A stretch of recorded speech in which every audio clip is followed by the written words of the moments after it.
tenho crises de ansiedade 10 horas da manhã. Por que acontece isso?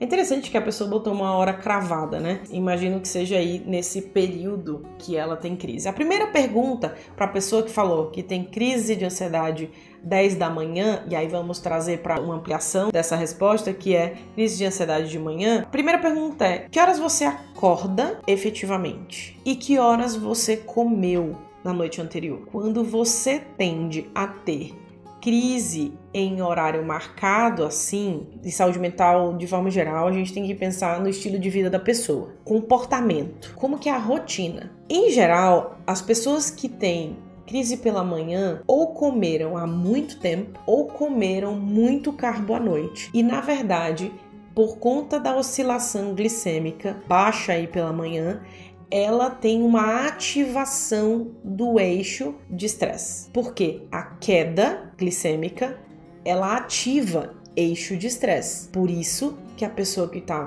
com muita fome, né, e que está ali, ou que a glicemia cai, não estou falando de uma queda brusca como um diabético insulino dependente, mas uma pessoa que cai, você já percebe, ela já tem irritabilidade, tem gente que tem tremor, né, começa a ficar com uma, que a gente chama de agonia, né, as pessoas chamam de agonia, ela já não consegue raciocinar direito.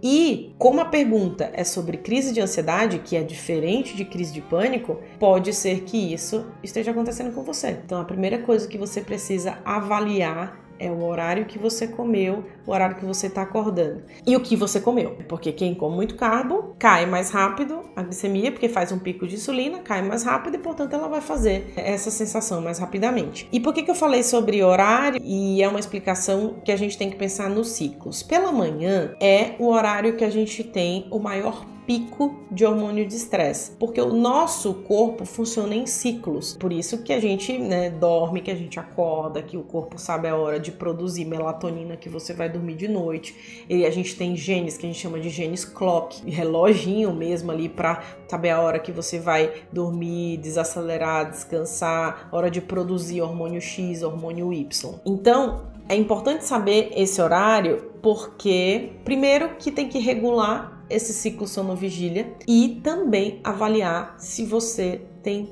picos hormonais muito fora do padrão. E aí entra uma avaliação clínica que precisa ser feita. A maioria das pessoas não precisa dessa avaliação clínica laboratorial com essa queixa, tá? E se é prevalentemente isso que acontece, porque a pergunta é muito específica, né? Então eu estou respondendo com essa especificidade.